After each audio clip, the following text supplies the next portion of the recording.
Hello, YouTube. It looks like forced selling is back and the dumpster dive is here. So today we're going to jump in and figure out everything we need to know because we are now 5% off our high. And this starts to tell us that we need to be mindful of the percentages we talked about for the last few days, and notably that there might be some forced selling at play. We're going to talk about what Big Short, Michael Burry, and Warren Buffett see that others aren't, including those 4 things we briefly went over yesterday. Here are those things that have smart investors running scared. We'll circle back to that in one moment. We're going to talk about fear, though, because believe it or not, we're almost back here into fear at the current rate of decline from 51 yesterday to 47 today. If we tick down 3 points, we're going to be into fear, which means that the saying is buy fear, sell greed. So is this a Bible dip? Are we? Oh, there we go, 46. So we're getting a couple notches closer, 2 more points, and that's going to happen. So as a result, we see the whole market is red in the last 1 week. Take your pick. Look at a one-day heat map.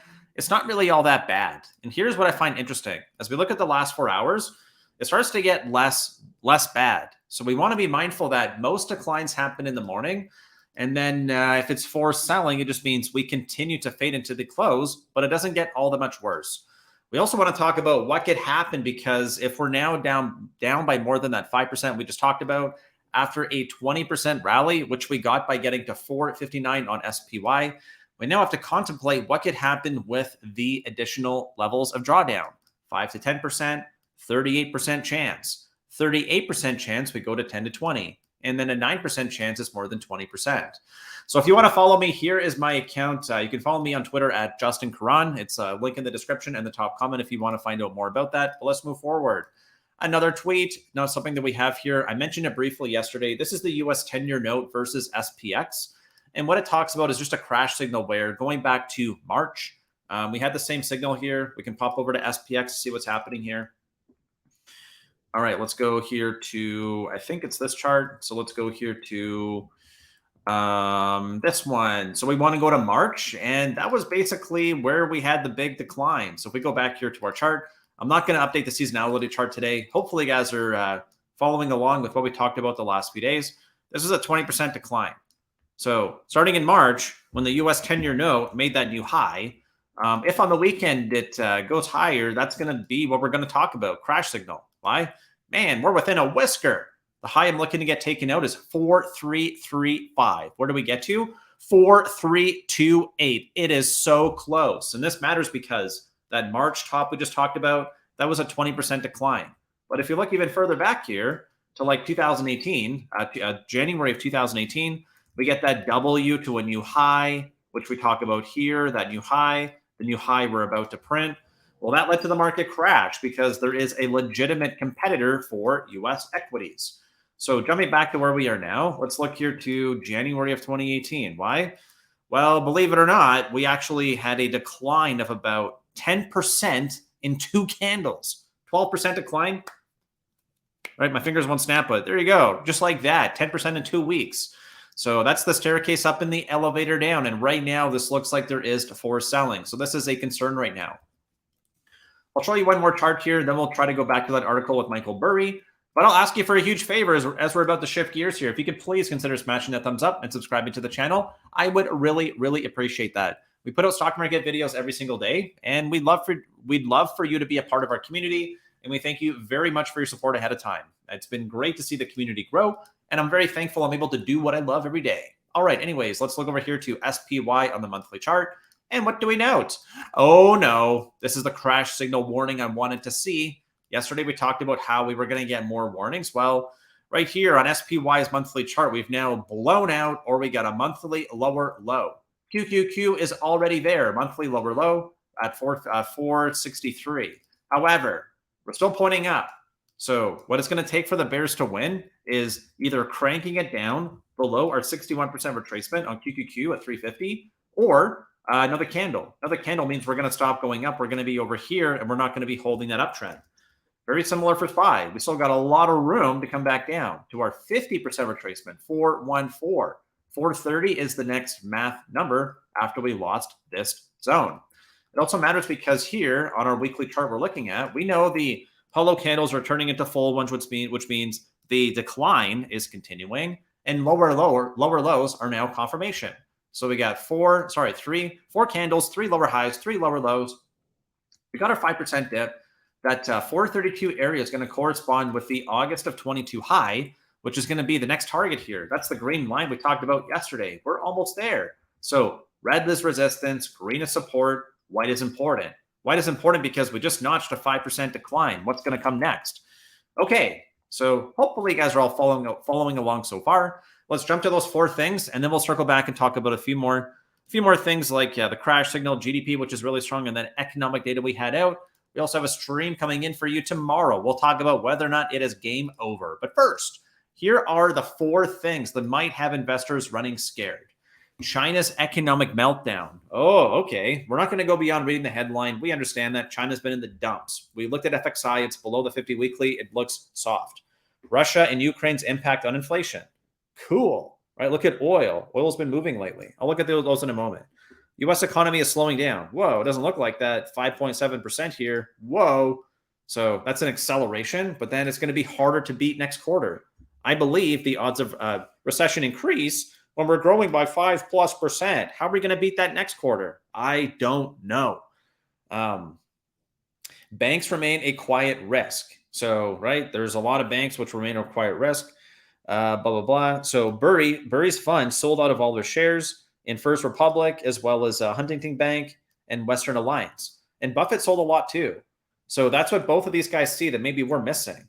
And like we mentioned before, man, we're almost back down into fear. So it's almost like, in hindsight, you sell greed, you buy fear. So ironically, I think that now that we're going back down into fear, I think people are feeling scared because they usually do the opposite. They buy greed and they sell fear. They buy and fold. You're supposed to buy and hold, but they buy and fold. And like, man, I should have just bought NVIDIA. That's what I should have done.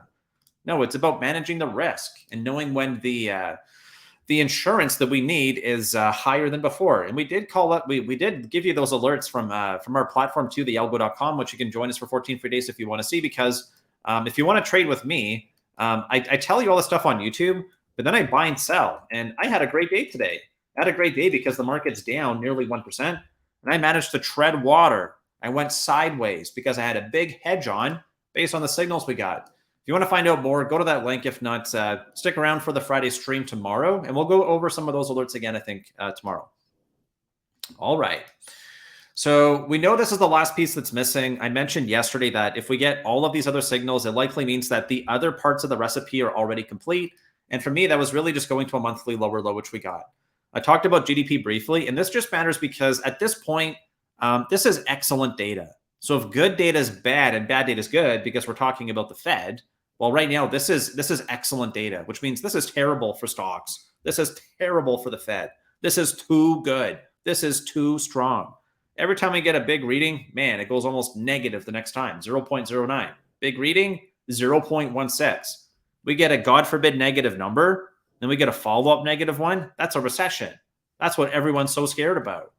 So this looks like this might be it. We're exhausting to the upside, right? Exhaustion GDP maybe. That's what it feels like. And it feels like the forced selling is starting to hit the tape. If we look here at the last part of the day, it feels very mechanical, like I mentioned before, like the last few days where we just keep selling into the low, breaking the chart. We're not finding any reversal attempts. We're seeing high, like double top, lower high, lower high, lower high. It's just pointing down. It's a sad chart. So like it's pointing straight down into the dungeon. So as it points to the dungeon, where is it likely going to keep pointing? Probably to the dungeon. And every time it tries to rally, high, lower high, lower high, lower high, lower high. Why? Because they got a certain amount of shares they need to sell, and there's dip buyers trying to defend, but they just can't. They can't buy up everything people are willing to sell.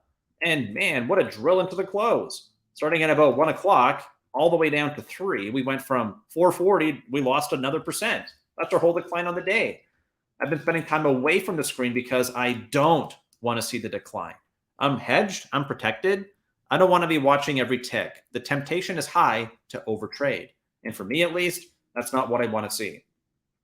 I'll also briefly talk about what I want to see from the bulls to actually fix the chart. But just before I do that, if you want to join us for a live stream tomorrow, we're going to talk about this, whether it's game over, if the stock market crash update is going to be here. Tune in with me. Thank you for tuning in. And here's that last part I want to talk about. So let me go here to the monthly chart. And thank you for hanging around this long. I appreciate your support. Let's go here to that monthly. So the minimum thing I want to see now is going into tomorrow, I would want to see the bulls reclaim this monthly low at 437.06. And we only need about one more point to do that. We're at roughly 436 here at the close and in after hours ish, right? Roughly.